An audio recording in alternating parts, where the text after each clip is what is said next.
హైదరాబాద్ గచ్చిబౌలిలోని హెచ్సీఈలో supreme court empowered committee పర్యటన ముగిసింది. క్షేత్రస్థాయిలో కంచె గచ్చిబౌలి భూములను సెంట్రల్ ఎంపవర్డ్ కమిటీ పరిశీలించి వాస్తవ పరిస్థితులను అధ్యయనం చేసింది. ప్రస్తుతం ఎంసీహెచ్ఆర్డీకి సుప్రీంకోర్టు సీఈసీ కమిటీ వెళ్లింది. అక్కడ అధికారులతో భేటీ కానుంది. ఎంసీహెచ్ఆర్డీలో మీటింగ్ తర్వాత తాజ్ కృష్ణకు కమిటీ వెళ్లనుంది.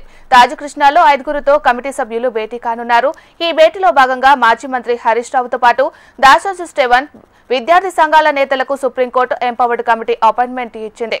అధికారులు విద్యార్థుల నుంచి సమాచారాన్ని సేకరించనుంది కమిటీ.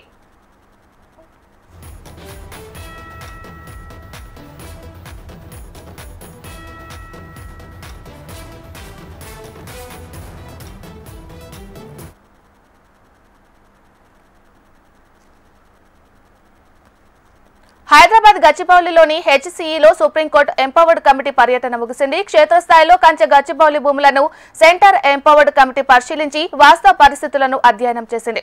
మరి ఇదే అంశానికి సంబంధించి మరింత సమాచారాన్ని మా ప్రతినిధి ఆర్కే లైవ్ లో అందిస్తారు. ఆర్కే, మీనాక్షి, ఏదైతే హెచ్సీయూకి సంబంధించిన 400 ఎకరాల భూముల విషయంలో సుప్రీంకోర్టు నియమించిన కమిటీ కొద్దిసేపటి కిందటే హెచ్సీయూలో మొత్తం కూడా తన పని ముగించుకోవడం జరిగింది. మొత్తం కూడా ఏదైతే 400 ఎకరాల్లో దాదాపుగా 100 ఎకరాల వరకు కూడా అక్కడ చెట్లను అన్నింటి కూడా తొలగించడం జరిగింది. వీటికి సంబంధించిన వ్యవహారంలో అసలు ఏం జరిగింది ఏంటనే గ్రౌండ్ రిపోర్ట్ మొత్తాన్ని కూడా వాళ్ళైతే తీసుకోవడం జరిగింది. అనంతరం అక్కడ విద్యార్థులతో మాట్లాడే ప్రయత్నం చేసినప్పుడు కూడా అక్కడ మొత్తం కూడా పోలీసులు తమ అధీనంలోకి అయితే ఆ ప్రాంతాన్ని తీసుకోవడం జరిగింది. ఇటు ఎవరు కూడా కమిటీని కలవకుండా విద్యార్థులు కావచ్చు, లేకపోతే విద్యార్థి సంఘ నేతలు, ప్రొఫెసర్లు ఎవరు కూడా కమిటీని కలవకుండా జాగ్రత్తలు తీసుకున్నారు. మొత్తం కూడా బ్యారికేడ్లు వేసి ఏ ఒక్కరు కూడా లోపలికి వెళ్లకుండా జాగ్రత్తలు అయితే తీసుకోవడం జరిగింది. అయితే ప్రస్తుతానికి కమిటీ మాత్రం కేవలం హెచ్సీయూ పరిధిలో మాత్రమే విజిట్ చేయడం జరిగింది. అనంతరం విద్యార్థి సంఘాలకు సంబంధించిన నేతలు కావచ్చు, ప్రొఫెసర్లు కావచ్చు, అందరి వాళ్ళ ఒపీనియన్స్ ఏంటి, వాళ్ళ వర్షన్ ఏ విధంగా చెప్తున్నారు ఏంటి అనేది పూర్తి వివరాలన్నింటి కూడా తీసుకునే ప్రయత్నం అయితే చేస్తున్నారు. ప్రస్తుతం అధికారులు ఎవరైతే ఇటు అధికారులతో అటు విద్యార్థి సంఘాలకు సంబంధించిన నేతలందరితో కూడా ఈ కమిటీ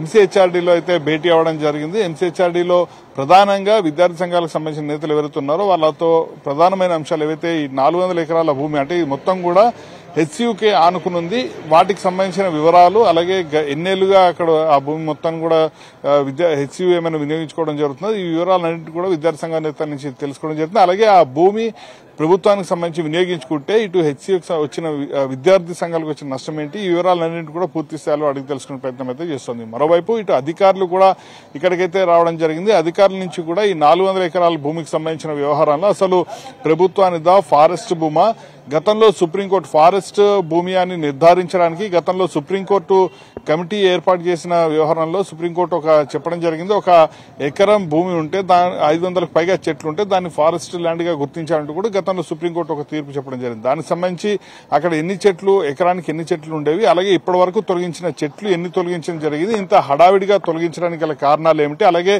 ఏమైనా 50 ఎకరాలకు పైగా తొలగించాల్సి వచ్చిన సమయంలో ఖచ్చితంగా సెంట్రల్ నుంచి పర్మిషన్ తీసుకోవాలి, అలాంటి పర్మిషన్లు ఏమైనా తీసుకోవడం జరిగిందా, ఈ వివరాలన్నింటినీ కూడా పూర్తి స్థాయిలో అధికారులను అడిగి తెలుసుకోవడం జరుగుతుంది. 1973లో జరిగిన ఒప్పందాలు ఏవైతే ఉన్నాయో, అలాగే 2003లో ఒక కంపెనీకి ఇవ్వడం జరిగిన ఒప్పందం విషయంలో కావచ్చు, వీటన్నిటిపైన కూడా పూర్తి కూలంకుషంగా అన్ని వివరాలను పూర్తి స్థాయిలో ఈ కమిటీ అయితే అడిగి వివరాలను తీసుకోవడం జరుగుతుంది. అలాగే ఈ ఫారెస్ట్ కి సంబంధించిన వ్యవహారంలో అంటే ఫారెస్ట్ ల్యాండ్ కాదు అనేది ప్రభుత్వం చెప్తోంది. 73 నుంచి కూడా హెచ్సీయూకి సంబంధించిన ఈ భూమి ఏదైతుందో దీన్ని కొంతవరకు తీసుకుని అలాగే గోపన్నపల్లిలో వీళ్ళకి కేటాయించడం జరిగింది. ఆ గోపన్నపల్లికి సంబంధించిన కేటాయింపులు 2023లో సర్వే జరిగిందంటూ కూడా ప్రభుత్వం ఇప్పటికే చెప్పడం జరిగింది. ఆ సర్వేకి సంబంధించిన వివరాలేమో హెచ్సీయూ రిజిస్ట్రార్ అసలు సర్వే జరగలేదని చెప్పడం జరిగింది. వీటికి సంబంధించిన వ్యవహారంలో కూడా పూర్తి క్లారిటీ తీసుకోవడం జరుగుతుంది. క్లారిటీ తీసుకున్న తర్వాత ఇక్కడి నుంచి నేరుగా కూడా తాజ్ కృష్ణకి వెళ్లబోతున్నారు. 3 గంటల సమయంలో తాజ్ కృష్ణలో 5గురుతో భేటీ కాబోతున్నారు. అందులో హరీష్ రావు, దాసోజు శ్రవణ్ వీళ్ళిద్దరు కూడా ఉన్నారు. అలాగే విద్యార్థి సంఘానికి సంబంధించిన వాళ్ళు ఒక 3 ఉన్నారు. వీళ్ళందరితో కూడా భేటీ అయి